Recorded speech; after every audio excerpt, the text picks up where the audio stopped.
Hello guys, and today we are looking at a scenario where Brazil crashes out. If you guys enjoy these videos, make sure to like and subscribe. It really helps me out, and it's free as we are trying to get to 100 subscribers by the end of this year, or that might be a little extra, but just get to 100 subscribers. I hope you guys enjoy, and make sure to like and subscribe if you want to see more, and let's just get on with the scenario. So Brazil is having an election, and the election is versus a democratic leader and a fascist leader. And the democratic leader would absolutely swoosh fascist leader. But I'm going to rig the elections, and the fascist leader wins. And the only thing the fascist leader wants is the world to crumble. And so that's what he's going to do. He is starting to bump up the military and start to kind of expand the economy. And he bumps up the economy and expands the military.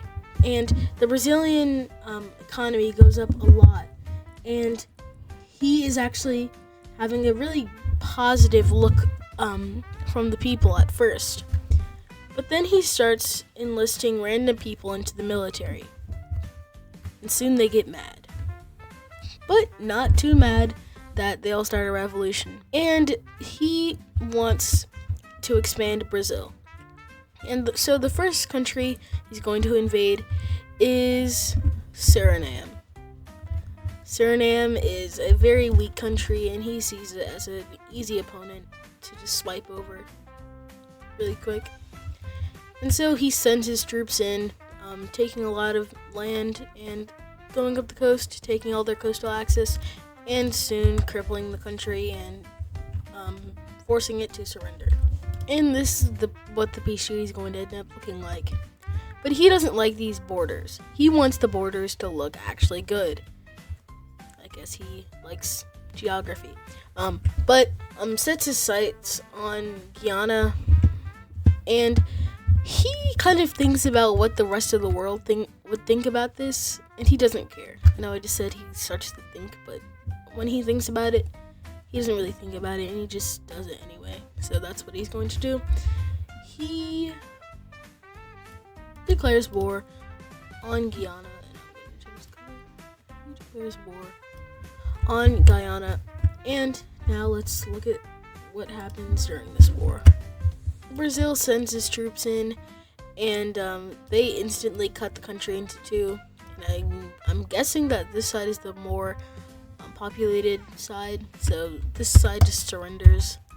And actually, Guyana sets up a good fight. The Brazilians are slowing down in this because they may be being supported by another nation. But soon, Guyana is starting to fall. They take this little area, and soon the rest of the country starts to fall, and then the main government collapses and they surrender. And these are now Brazil's borders.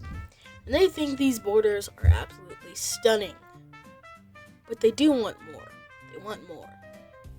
That's the one thing they don't like about it.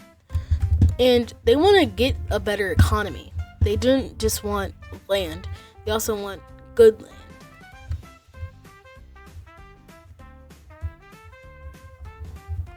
They declare war on Uruguay.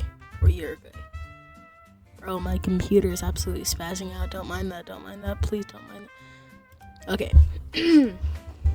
Brazil, they send their troops in fast, and this might make Argentina mad, and make them want to invade into them, but I don't really care, so I'm just gonna make Argentina not get involved in this war.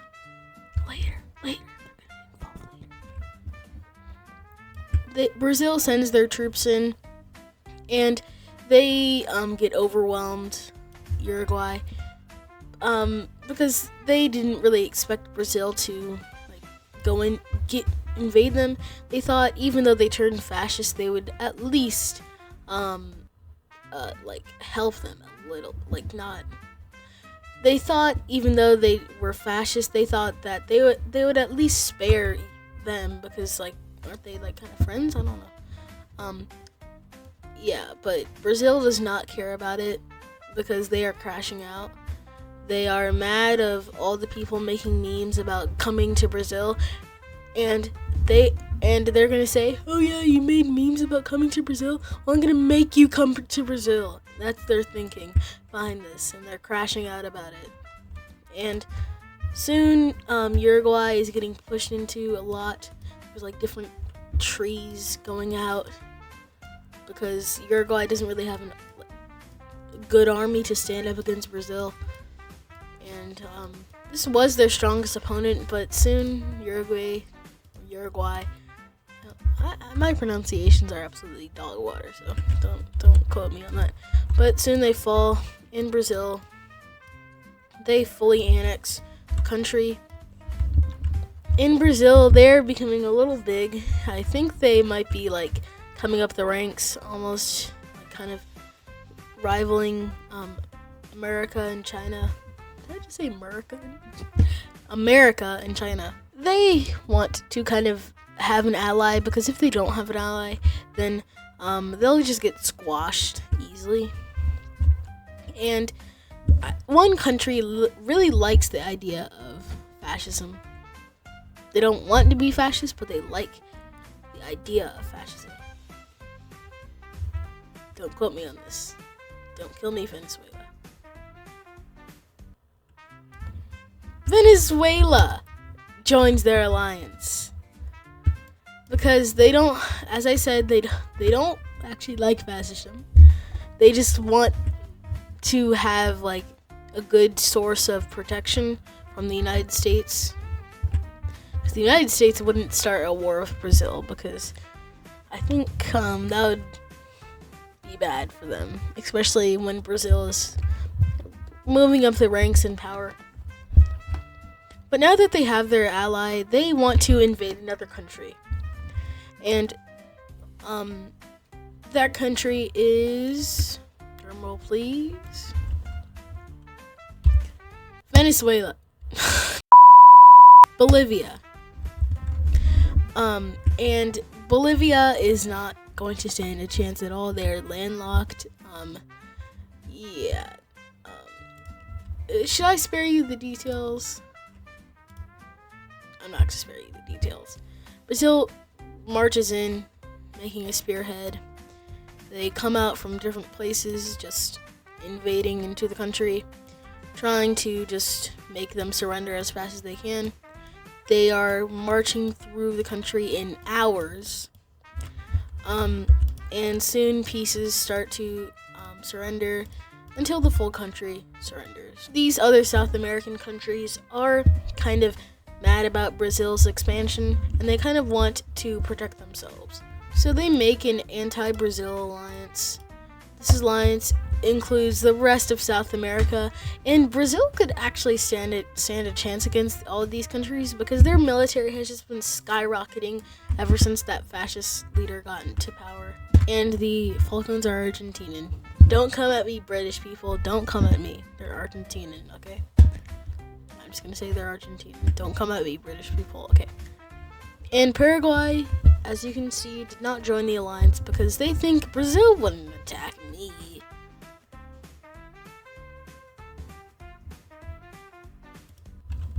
Brazil wouldn't attack. What the? And as they just said they wouldn't, Brazil attacks Paraguay. And this goes as well as they thought. They did not prepare for this at all, and they get rolled over so easily that it was almost faster than Bolivia. And now Brazil is looking extra fat. And the leader is not happy with this. They want more. But they see that they can't really go anywhere. If they do go into Africa, then these African countries will form a coalition against them. most definitely, and probably join up with the South American alliance like Mali, Mauritania, Mali. Well, I just said that. Burkina Faso, Ghana, Ivory Coast, Nigeria would be very bad. So Brazil's only option is to invade Trinidad and Tobago. As I said, they're land hungry, and I'll just spare you the details.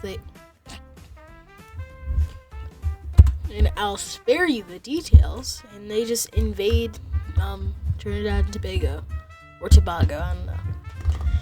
But these countries, Trinidad and Tobago was their final straw. They are absolutely done with Brazil, and these countries, they finally declare war on Brazil. And now let's look at how this war comes out. The blue team starts their invasion, and the invasion is going really well in the south, and they do invade Brazil a lot from the south. But in the north, Brazil is getting invaded only a little bit from Colombia, and even with that, it's not much. Brazil calls in Venezuela, and then Venezuela says, I was never here. And they opt out. And Brazil feels very betrayed about this. Venezuela was their friend for over 5 years. Why did you do that? That's actually crazy, Brazil says. And Venezuela says, who are you talking to? And Brazil is absolutely furious. And so, with that anger with them more, they are actually crashing out even more. And they invade, or they push back all of these nations back like a pretty good amount. And they're not having this disrespect. And they swear that Venezuela will fall. They swear Venezuela will fall. But they do push out Colombia, but it doesn't feel... Brazil and the people, they don't feel like they're going to win this war. They feel like they're just going to end up losing, and their home is going to be massacred. But the leader is still hopeful. The war has just started, and they're already pushing back. But people in Uruguay, they start to rise up with them, because they did not like how Brazil invaded them, as I don't think anybody would like how another country invades them, but they did not like that. And so they start to rise up, and Brazil in the south is not going very well. But over here in the Argentinian south, I guess, they are doing pretty good. They are pushing back these nations, and they even start their own little push into Chile. And they cut off this northern area, and they even start to go into Peru a little bit. Okay, sorry, I was away for a second, but let's get back into it. Brazil starts to push in more into Peru, and they are kind of stopped by these mountains, because they are they don't like mountains, even though Brazil has mountains, but people just don't like mountains in general. But we can see the Brazilians still making, and they are winning in the north, but not in the south. And soon the Peruvian mountains are no match for the Brazilian army, and they start to push in, and they make 3 major spearheads. These spearheads are actually really big, and one reaches Ecuador and cuts off this northern area from the southern area. This one cuts the country in half, and this one cuts the country into fourths. And soon the southern area surrenders, then this area, and this northern area still stays strong, but soon they wrap around the coast, crippling the country, and they destroy it, and Peru surrenders. Soon after that, Ecuador gets encircled, And Colombia does push in to kind of help relieve it, but after that, they just do it again, and it's no use. And Ecuador surrenders. And the Brazilian army isn't just the Brazilian army now. It's the Brazilian army times it's the Brazilian army with the army of maybe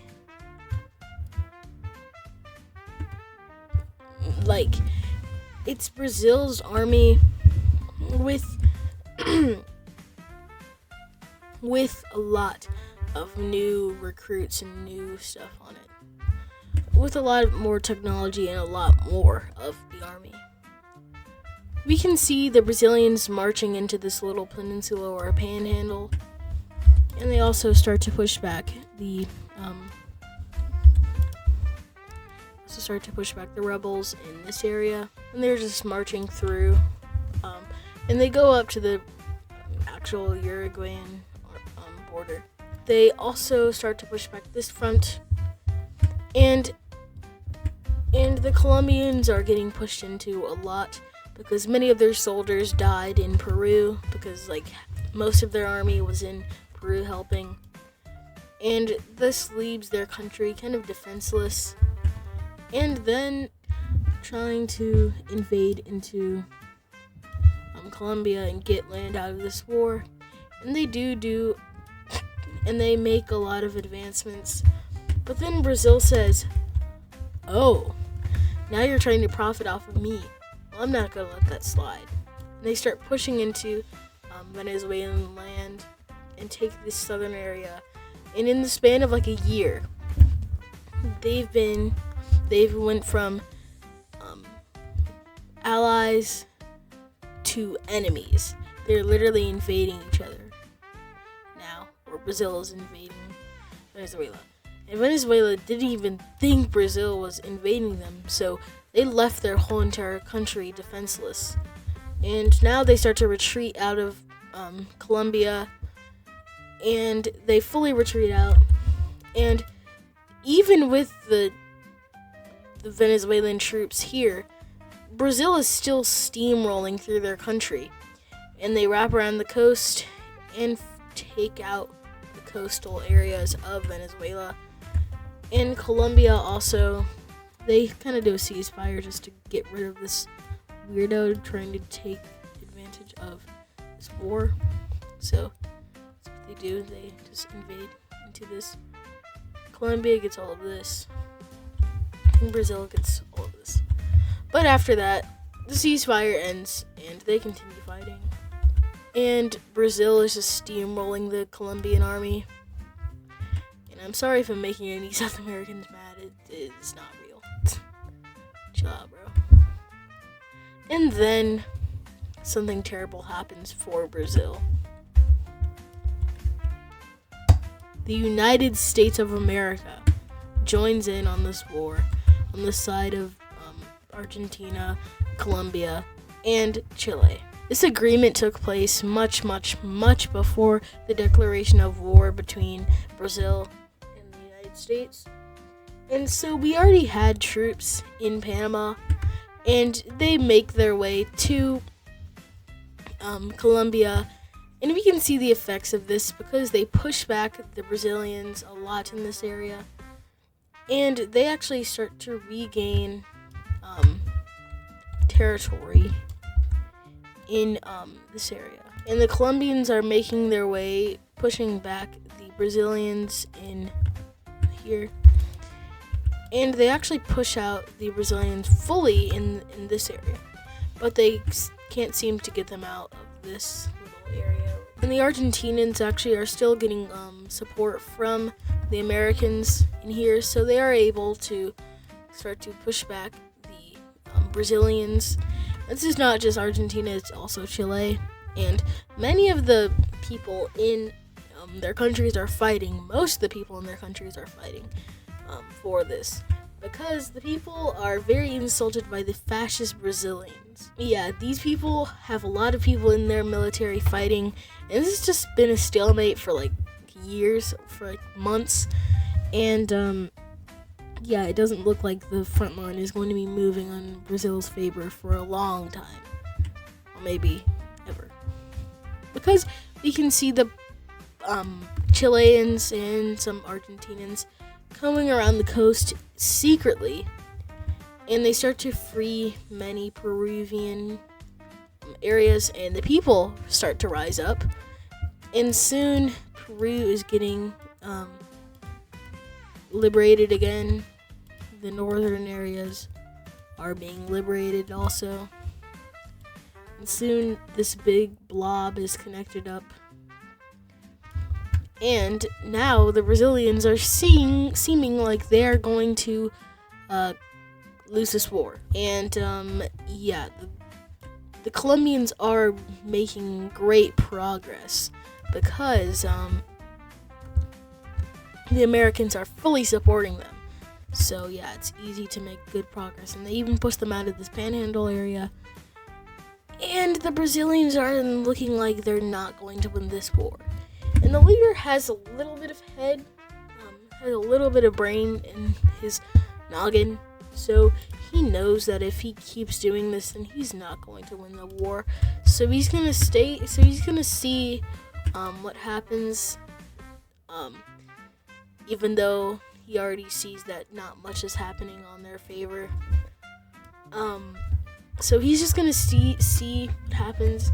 He's gonna try to keep holding the fort down, and if they get like halfway like this, then he'll surrender.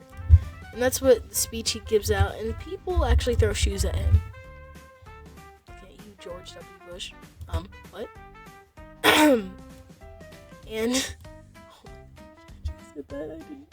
I did not just say that. And the Peruvians and these, like the South Americans, or the blue team, is pushing back the Brazilians lots in this area, and they're actually pushing into the country like a lot. And the Uruguayan stalemate has been broken because the Argentinians are making their way in, and they actually captured this little area right here. And the Colombians are getting a lot of land. They're gaining land like there's no tomorrow, because they are just absolutely decimating the Brazilians, with the Americans also on their side. And the world is kind of shooken from this war because, like, South America has been peaceful for like the last 100 years. Yeah, it has. The last 100 years. And they haven't never seen like a war this big in South America. We can see some people joining in later in the war, like Panama. We can also see Costa Rica joining in on this war. And the Argentinians are making good work in this area. And the Brazilian leader can see their country going down. And, it's not going very good for them, because in Peru, the mountains are the only thing helping them now. This area just gets fully taken out.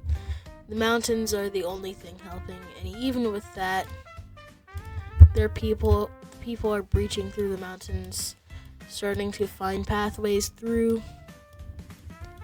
And with that,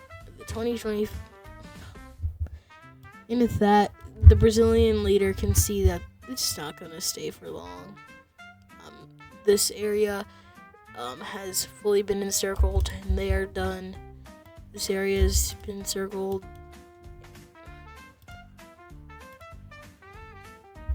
This area has been encircled.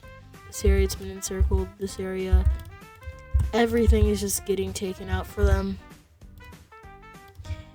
And the Brazilian army is starting to kind of say, "Hey, leader, like thousands are dying a day because you haven't surrendered yet, and they're just massacring us. So can you like not do that? Can you just like let us?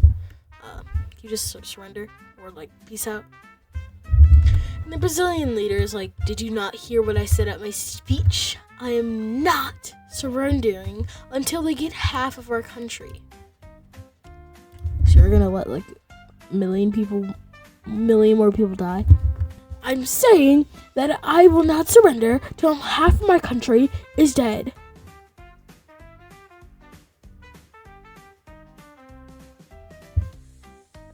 Okay, sorry, leader. I didn't know that would trigger you so much.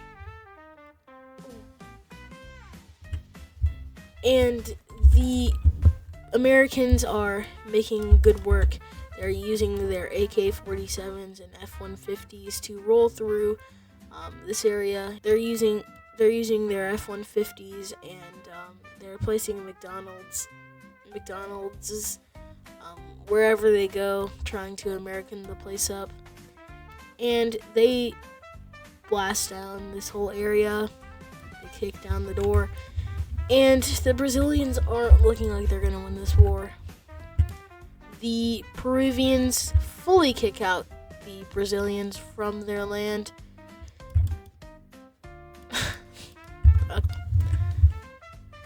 And the Brazilians aren't looking like they're going to have such a... They're not good.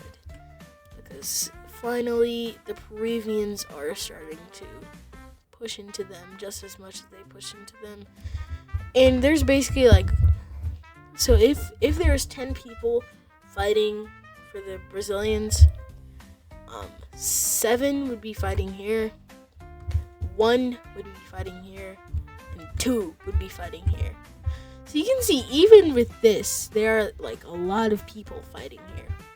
And we can also see the blue team rushing in from here.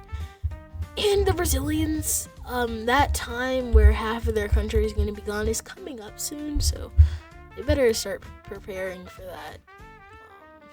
Yeah, they're fully kicked out of Venezuela, and the rest of the country starts to cripple. This area gets invaded into. This panhandle is basically engulfed.